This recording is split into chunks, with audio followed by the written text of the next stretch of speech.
I've always been blind, and that's fine by me. I'm glad I never got to see and then lose my sight. That would have been too depressing. Instead, I don't get to mourn something I've never had. I've lived in this Upper East Side flat for a really long time. As a writer, it's important for me to have my own space. I've been told my writing style is exquisite. Because I cannot see, I focus on the other senses and my writing shines by stimulating them. I don't say a red apple. Red has no meaning for me. I say warm, firm and sour, a bit sweet, fits in your hand, smells of grass and childhood. I'm not gonna lie, this flat was nice for a while, but really tiny. And I wanna learn to play the piano. So, naturally, since I've saved up a lot of money from my works, I bought this beautiful mansion in the suburbs. At least, that's how my friends and family called it. I don't care. I can't see anyway. I just needed to feel the warm sunlight in the kitchen and the crisp air from my balcony, while I drink my coffee in the morning and listen to the birds. And I work, day and night. People thought it would be a problem if my house had an upper floor. Because, according to them, even if I've lived my whole life blind, I cook, chop up things, take baths and clean the house, I apparently can't climb some stairs. No problem for me. I counted the steps of my staircase. 14. Eventually, I got used to it, and I even stared going up and down the stairs faster, since I knew exactly how many steps I needed to climb. That's the thing when you're blind. Some movements become reflexes. Since you live alone, you learn how to position certain things and you always find them in the same place. One day, however, I was going down the stairs and I tripped. Where I expected the floor to be, there was this additional step, and I didn't think much of it. Figured I must have not paid attention.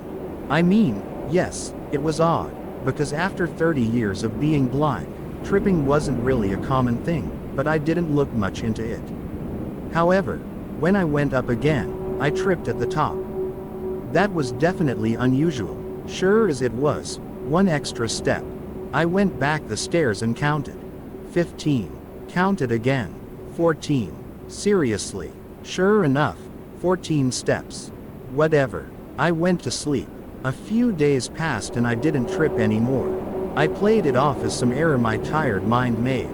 Then, one night, as I went downstairs to get a glass of water, I tripped again. This time, I really fell down on my foot. That was not a skipped step. There were at least 2 additional steps. I felt around and stood up. My foot hurt a lot, but the ankle was good. I couldn't really stand up on it, but no serious damage. I went up, carefully, counting. 16. Seriously. Sure. You mess up, you count 1 more or 1 less. But 2 more. The house was so still, so silent. No birds, no bees, no cars passing. Normal people fear the darkness. I fear the silence. I went down the stairs again, counting. By the time I reached the bottom, I counted 14 again. I went up again. 18. That was absolutely ridiculous. Was someone messing with me? How could they even mess with me like that? I've never heard of a burglar to break into someone's house and add steps to their stairs. Still, I went to check to see if I locked the door. I can make my way around pretty neat. Went through the kitchen, then into the hallway. And then I bumped into something. I froze. My organs tensed up. My hairs stood up, all ears. I had never felt so much fear in my life. Decided to go on and check the door. Yeah, locked. I made my way back upstairs, and this time I didn't bump into anything. Or anyone. 18. All night, all I did was go up and down. Like a lunatic. Each time I got different results. Back upstairs, I decided to go down and make one final count. 14. Okay. It is probably going to be more. 15. Nope. Still going. 17. 19. 21. That's a record. 27. 33. That could not be possible. 52. 88. I could absolutely feel this sense of impending doom. Something was there with me. And it was vile, disgusting, and unnatural. And this staircase was never ending. 102. I finally gave up. Whatever this was, I didn't want to reach the bottom. I went back up. The moment I turned my back to go up, I tried to be brave, but something got over me and I ran on all fours, desperate to reach the top, desperate to run back to my bedroom. I don't remember how I got inside and locked my door, but I did. And now I'm sitting here and typing. This house is strange, it is eerie, and disturbing. And I think if I'd gotten to the bottom of the staircase, I would have left this world. I don't think that was my house anymore. However, no matter what stupid, cryptic, eerie, unnatural staircase I unveiled, it is important not only that I don't go down there, but that nothing comes up, either. And, right now, I can hear it creaking. Actually, dictated it, I would stop from time to listen. The creaking was not consistent and almost imperceptible. A normal person couldn't probably hear it, but my remaining 4 senses were overly sharpened. I guess what scared me most was the silence in between. I'd speak to dictate, I'd hear the creaking. I'd stop, the creaking would stop too. It was almost as if it was mocking me. I didn't want to think of the thing I'd bumped into. Felt like bumping into a coat rack or something, but I didn't stop to feel around. I have a consistent urge to flee any dangerous situation I'm in, because I know I can't fight it. Even if I were fast, even if I were strong, I can't fight something I don't fully understand. They could be standing right in front of me and, if they were still enough, I wouldn't know. As I finished writing, I reached for my phone.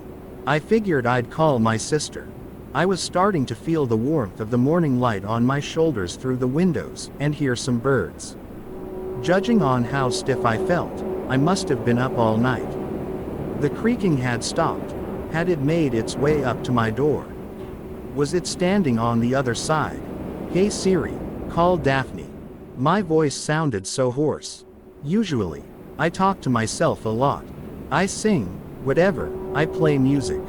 This time, I'd been so quiet, so afraid to make a sound, so afraid to breathe. The phone was ringing. Hi there, you good? It's kinda early. What time is it? Like 6 a.m. I'm sorry. Everything okay? I stopped. Slowly, I crept up to the door and placed my ear on the oak wood, to listen. I could feel someone's presence outside. Waiting. I think someone broke into my house. And they're being very discreet about it. I've started noticing things. Unusual stuff. I trip when I shouldn't, and last night I bumped into something. Like a coat rack. What? Are you sure? Yes. And the staircase kept creaking. Right now, I've locked myself into the bedroom. But I think it's waiting on the other side of the door. That's so creepy. I have to be at the office at 9, but I'll phone in if I'm late.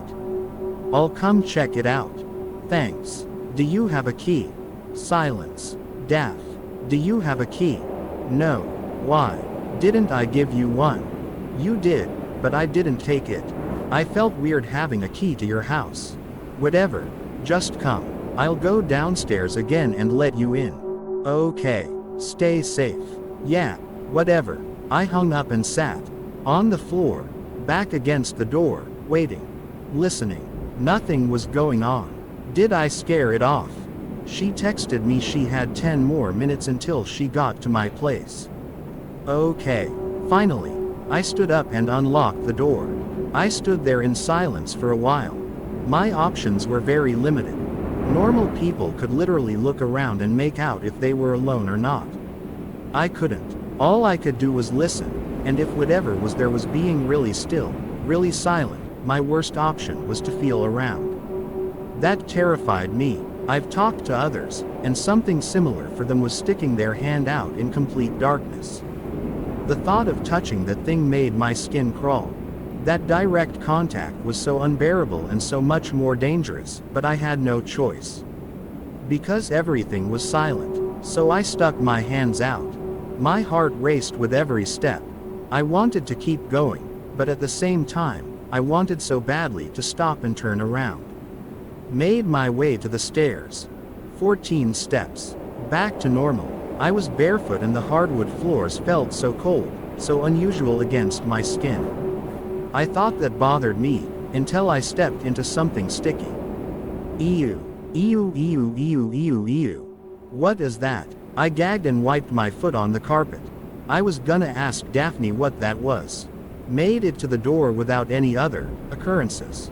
I unlocked it and was greeted by the familiar voice of my sister. Hi. Oh God, I'm so sorry you have to go through this. I'm ready to call 911, dialed up and everything. I'll take a look. I wanted Ryan to come too, but you know how it is with him and work. I felt her warm hands around mine, and her sweet perfume. Thank you. It's such a comfort to have you here. Yeah, no problem. Please take a look. Tell me if you notice anything unusual.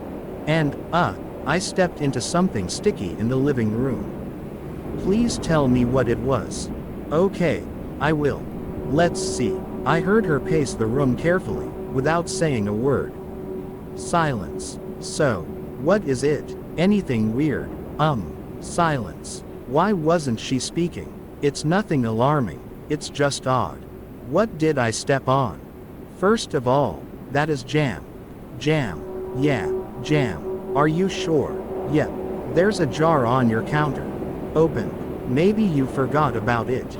Number. I did not eat jam. What? Well, it's nothing, but things are a bit out of order. How? You're usually pretty neat. Right now, it's a bit of a mess. But weird. You've got a pan on the floor, and this painting propped up on your dinner table, taken from the wall.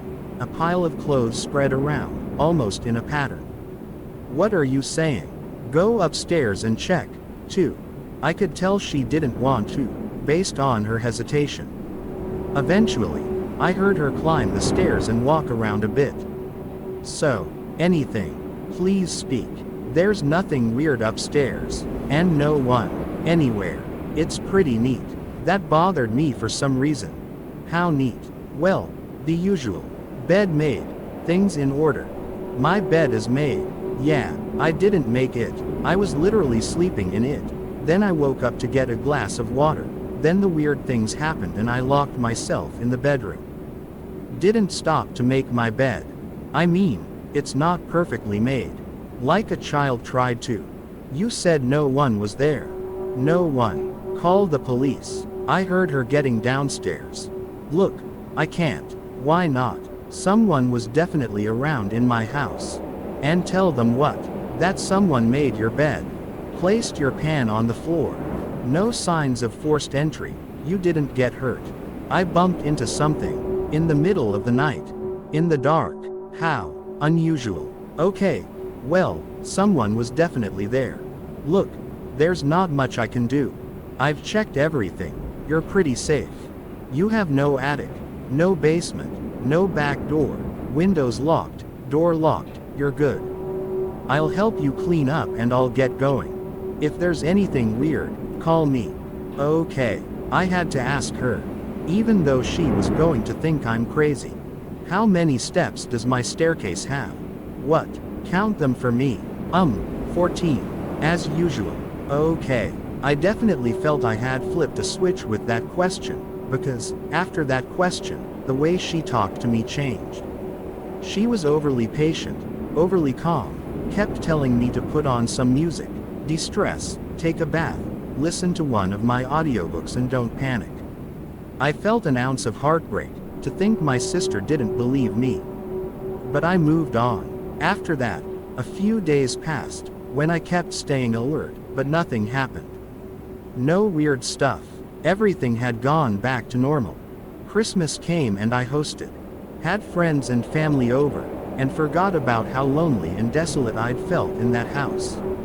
Maybe I'd just had an episode of, wandering. Maybe my mind had just been somewhere else. When you live with a disability, sometimes it's hard to stay on track.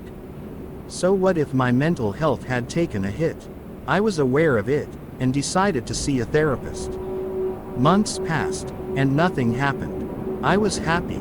My new book had been published, and I hadn't felt scared or watched in ages. Things were good. One night, I was on the couch, watching The Bachelor.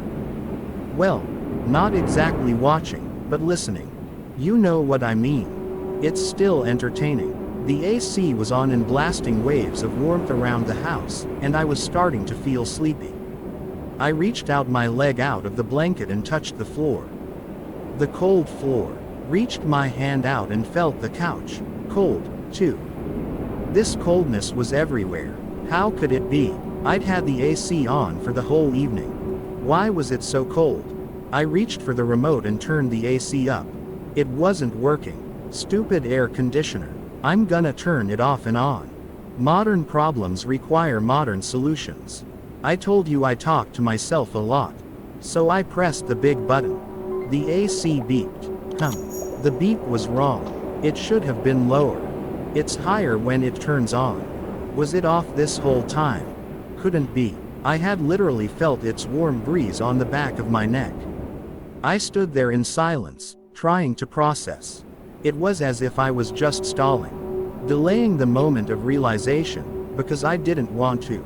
I didn't want to admit someone or something had been breathing on my neck. It was probably still there, but the breeze had stopped. I turned the TV off. I needed absolute silence to focus. I stood there for what felt like hours, listening. The floors didn't creak, but I could almost make out the carpet being pressed. Steps. Normal people wouldn't have noticed. But I did. The steps were irregular. The pattern was weird, the pacing uncoordinated. I heard when it left the carpet, then a thump indicated it was right next to me. The couch shifted. I was over it. People hallucinate. I stuck my hand to the side, ready to feel whatever was there. I didn't get the chance. Suddenly, the couch shifted back up and I heard a whoosh. The thing had seen me try to reach it and moved. It didn't want me to touch it. Then, I heard a click. My TV turned back on. Whatever it was telling me to ignore it. Why? I was not going to sit around and watch TV with that next to me. I was going upstairs. After I counted the 14 steps, for some reason, I knew the 15th would be there.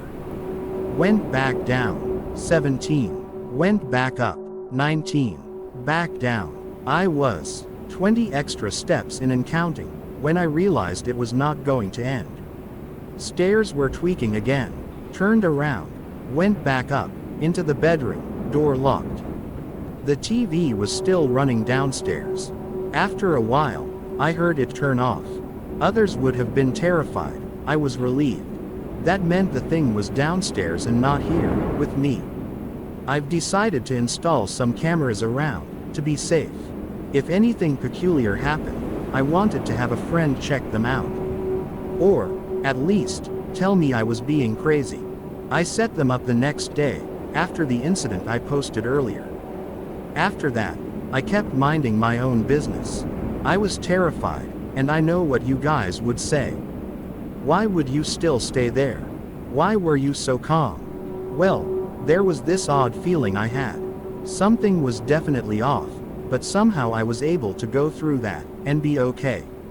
Almost as if you're walking on a tightrope, and you know that it is dangerous, but you don't want to hesitate or stop, or even slow down, because you somehow feel that the less you think about it and go on, the safer you are from falling. Although, in my case, I didn't exactly know what my fate would be.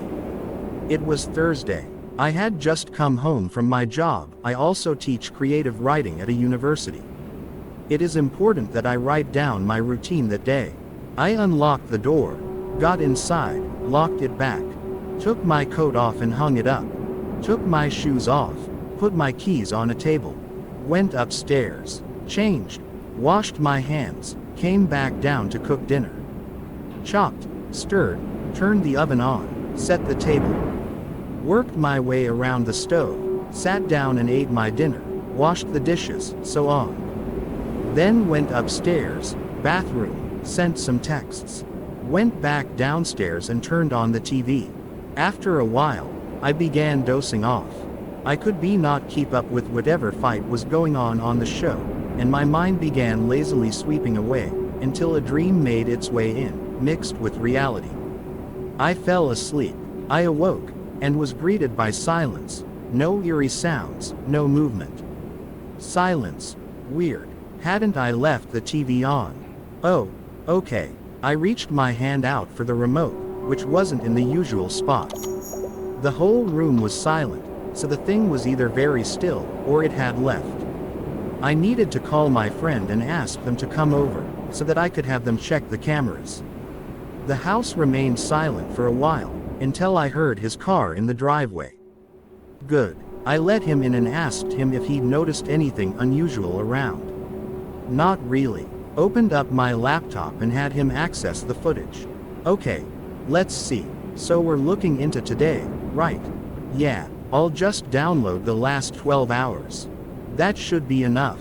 Or the last 6. Just do 12. Fine. I heard the keyboard clacking for a bit, then we waited until he said, "There it is." Fast forward. Nothing unusual, house empty. Here you are, coming home from work. You're taking your coat off. Shoes, keys, went upstairs, nothing there. Fast forward. Here you are again. Back down. Opened the fridge. He fell silent for a while. At first, I figured he wasn't seeing anything, so he got tired of narrating what I was doing. I even thought the thing might not even show on camera. I didn't need another person to think I was crazy. But then, the silence had gone on for too long. So, what do you see? Are you with me or what? What? I heard him sigh. Look, I'm really not in the mood, so please tell me if you're with me. What did you see? Let's just go to my car. I'll take your laptop with us, and phone, and keys, and I'll download some more footage. And you're spending the night with me. Why? My stomach dropped. I'll tell you. I will. Let's just go. His voice was shaking a bit, and I knew he was trying to be calm, but his movements were too rushed, too unhinged. He was freaking out. I put my coat on, took my wallet and keys, and we left. We got inside the car, but he immediately turned the engine on and hit the gas, without saying a word. What did you see? Just tell me. Stop freaking me out. I'm really sorry for you and what you had to go through. That is some paranormal activity thing. What did you see? Okay. He cleared his voice. So, you'd opened the fridge, took out some stuff, then started preparing dinner. I saw some movement upstairs, like, in TH corner of the screen. Then, this, I don't know. I don't know how to explain. It was a thing. It was so creepy. Looked like you a bit, but not really, cause it had longer arms and legs and a very bony face, wearing some clothes. I assume yours. So was it human? No, I don't think so. Its arms bent so weirdly and it was taller than you, and it walked. It walked so strange, and acted so strange, and it had this hair, thin and falling off, and the face. Yeah, its eyes were really big. That was without a doubt the scariest thing I've ever seen, and fixated on you the whole time. What was it doing? This is gonna sound crazy, but I think it was mimicking you. It literally watched you non-stop, and the thing that freaks me out the most is that it was in front of you the whole time. While you cut the vegetables, while you ate, while you were watching TV, studying you, poorly mimicking what you were doing. Then you fell asleep. Yeah, it watched you the whole time. Took its bony finger and, at some point, pressed the off button on the remote. Its face literally sat like 2 inches from yours for a while. It just stared, until you woke up, then walked. I don't know if I can call walked, upstairs. After he finished talking, we sat in silence for a while. I didn't know what to say.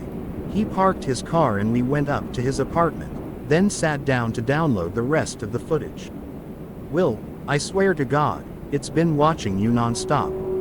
Like, I've downloaded the footage since the cameras were set up, so that's 2 months ago, and it's here, all the time. Sometimes it climbs up to the corner of your wall, on the ceiling, and watches, other times it shadows you. I felt sick. All this time, when I thought I was alone. And that isn't even the weirdest thing. 2 months ago, it didn't have hair. I think the hair is not its own. What? I think it got it from somewhere. I think it's picking at your hair while you sleep. It's trying to become human. To become you. I was about to throw up. Even in the movements. When you're not there, it takes your things, tries them out. It looks terrifying. It is literally learning, studying you. I knew, for some reason, and I didn't even need proof. I just knew it had come from the stairs, climbed up from whatever portal had been there, and I knew it was trying to lure me down there. So it could take my place.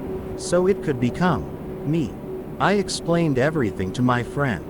There was nothing I could do, except get out. I didn't know how to close the portal, and I needed my friend's help if I wanted to try. I was trying to evaluate my risks, my options, when my friend said something that made my blood run cold. Look, if you don't go through that portal stuff, it will probably just kill you and take your place. I think the next time you return home it will have figured that out. My sister knew now that I wasn't crazy anymore. Everyone had seen the footage. It's become some sort of news around my family, friends, they were all dying to watch it, some morbid curiosity making them want to see what traumatized me for the past months. I was grateful they saw it too, but at the same time I had to move out and sell the house, and that was a bummer. I was struggling financially, and I knew I couldn't just buy another house. I had to sell this one first, and that obviously meant I had to go back there and get my things. I was not planning to go alone, though. It took a while to try to convince my friend to come with me. He was really scared, but I had to get my stuff out, and that meant spending a few more nights there. So, last month, me and my friend went back to the house. As soon as we entered, he let out a sigh. I asked what was wrong, and he just replied with, "It's been making some changes around here." What changes? Well, it took food out of your fridge, your clothes are torn, I think it even slept in your bed. It's not gonna like you being back. I'm gonna assure that thing that I'm not staying. I'll leave soon enough, and it'll be free to torment whoever comes here next. Right, so, we started packing and cleaning. It was a bit harder for me, and we called for backup, my other friend Jessica. She refused to come without her boyfriend. Now, the 4 of us versus that thing meant it would be too scared to do anything. I didn't know much about it, but from its behavior I learned it mainly focused on me, and when its transformation would be complete, it would try to take over my life and send me to the other place, down the stairs. We'd worked on it for a few days, and what we'd left was just some furniture to be moved. I was extremely grateful for my friend's support who, unlike my sister, believed me from the beginning. We'd had so little due to left. Just some furniture, as I said. So little, and I hadn't expected it to end like this. It was me, my friend, the one who saw the footage first, we'll call him Adam, and my sister Lisa. They were downstairs, wrapping up the TV, and I was upstairs, lifting up the mattress.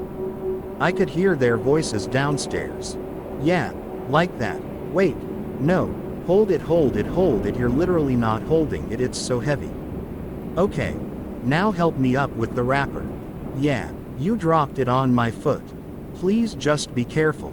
Bring me the scissors. I'm thinking I'll just cut this tape up, like this. I'd mostly asked them to speak more, just so I wouldn't listen to the silence. Silence, for me, meant danger. After a while, they stopped talking.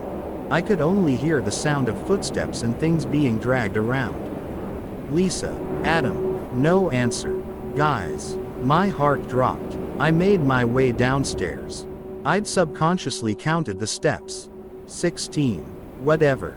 Lisa, Adam, no answer. Feeling around, the house was empty. No one was in the living room. No one was in the kitchen. Just boxes and clothes. I sat on the couch, listening, hoping to hear some footsteps. But I was only greeted by silence, so heavy, almost a being of its own. I had the urge to leave, Made my way to the front door, but just as I was about to turn the doorknob, this feeling stopped me. I turned around and pressed my back on the door, feeling the phone in my pocket. "Hey Siri, call Lisa." She picked up. "Yeah, Will, is that you?" "Yes, where are you?" "Where are you, Lisa? Where's Adam? Why would you leave like this? You know you shouldn't leave me here alone." "What do you mean? Where are you?" "In the living room." Her voice was shaking. "Will, where are you?" "In the living room. There's no one here." "I don't understand. You came down the stairs and you're now sitting on the couch looking at me. Who is this? Who is calling me from your phone?" "It's me, Lisa. It's me. I'm telling you, I'm in the living room." "Then who is sitting on the couch, if it's not you?" The moment of realization hit both of us gradually. I knew who was on the couch, or what was on the couch. And I knew that wherever I was, that wasn't my house anymore. I had finally managed to go down to the other place, and the thing had come back up, but this time, with a more efficient disguise. "Listen to me, Lisa. That is not me. I need you to leave the house. Take Adam with you, please, just get out." Suddenly, she said something that shocked me. "How do I know?" "How do you know what?" "That it's not you. On the couch, as the thing just sort of staring at you." "Yeah, well, move around a bit. It knows I'm blind, so it will pretend it is blind too. If you do something unexpected and it follows you with its eyes, you'll know." Okay, I didn't hear much next. Just movement. Then I heard her say, "Oh my God, it's true. What do I do now, Will?" "I'm scared. I don't think it'll hurt you. Just don't let it know you know it's not me." "Okay, I'll just go back upstairs and hope I can somehow make it out." "Do you think it understands what we're saying?" "I don't know. Because if it does, then it also knows it know." I felt helpless, and for the first time in my life, I wished I could see so badly. I just wanted to get out of whatever this place was, back to my real house, but I could not find the staircase. I was stuck. What if I wasn't going to make it out of this place? "Please stay on the phone with me." "Okay, Adam, come here." "No." "What?" He talked to the thing. He thought it was you. "And what is going on?" "Adam, here, take the phone." I heard Adam's voice. "Yeah, Adam, listen. This is me, this is Will, and I'm stuck in this place. That up there is not me. Please don't talk to it, don't let it know. You know it's a copy." "What? Will, is that you? Are you serious?" "Shut up. Shut up." "Whoa, buddy, don't touch me. Stay there. Freak. I need to call the police." "Don't call the police. If it knows you don't believe it's illusion, I don't know what it will do." "Lisa, take this. I'm calling the police. I'm tired of all this thing." I heard some muffled voices and then Lisa, again. Maybe it's good that he's calling the police, right? Maybe the thing doesn't understand. We know it's not real. She stopped. "Don't act scared of it, Lisa. ACT normal. I'm trying, but it just stood up now. Please, I don't know what it can do. It's walking towards me. I'm just scared. Ew, what is that?" "What?" I listened as her voice changed from confusion, to disgust, to fear, to terror. "What, Lisa?" "Adam." I couldn't make out what she was saying. At some point, I thought I heard Adam. I was still desperate to feel around for that staircase. I heard a thud, meaning she dropped the phone, and some screams, then muffled crying, and some sounds I could not make out. At this point, my whole body was tensed up, and my heart was beating so hard I was about to faint.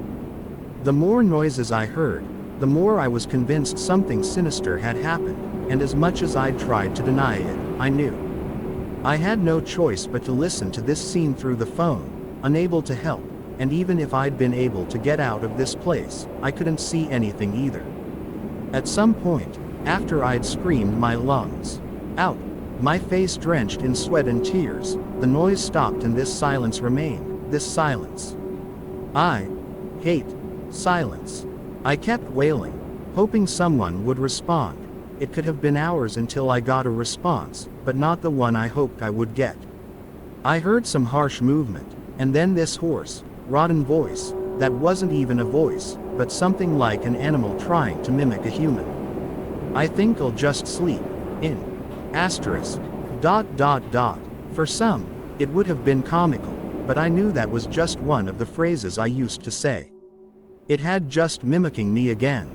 Bring me the scissors, I think I will cut this tape up. I listened, petrified. Meanwhile, my foot hit something. Stairs. Was it letting me go? I climbed up the stairs and found myself in my hallway. I could feel the familiar carpet under my feet. I went downstairs and sensed this smell that I couldn't identify. The floor was slippery. Lisa, Adam. I heard something run up the stairs, and just like that I knew the thing had left, for now. But my mind wasn't on the creature, but on Adam and Lisa. Guys. Walking around, in the slippery floor, my foot hit something. It felt like hair. Nothing in the world could describe how I felt in that moment. There is nothing I can type down here which will help you visualize, because not everything feels like something else. There is no analogy I can make. When you discover a crime scene, you usually see it first.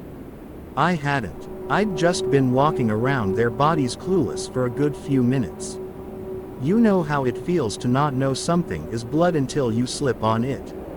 To have to see if someone is alive by desperately feeling around her to find their hand, neck, pulse. To just crawl around, in their blood, running your hands through the mess, trying desperately to see any signs of life. Calling out their name. I heard the door open, and I realized the police had come. Adam had probably called them, and they had finally managed to make an appearance. They found me, obviously, covered in their blood, next to them. I didn't even know what the creature had actually done to them. No matter how hard I tried, they would not listen to me. They thought I was crazy. The next following days were a blur. Luckily, I had the footage of the thing from the past months, and the testimony of my remaining friends and family, plus Adam's call that clearly said, "Something is pretending to be my friend, and it may hurt us." They had downloaded the footage of the actual murder, but they refused to describe it to me. They just asked me to rest. But I can't. Because, no matter what, I want revenge. I am determined to find out the story of this thing.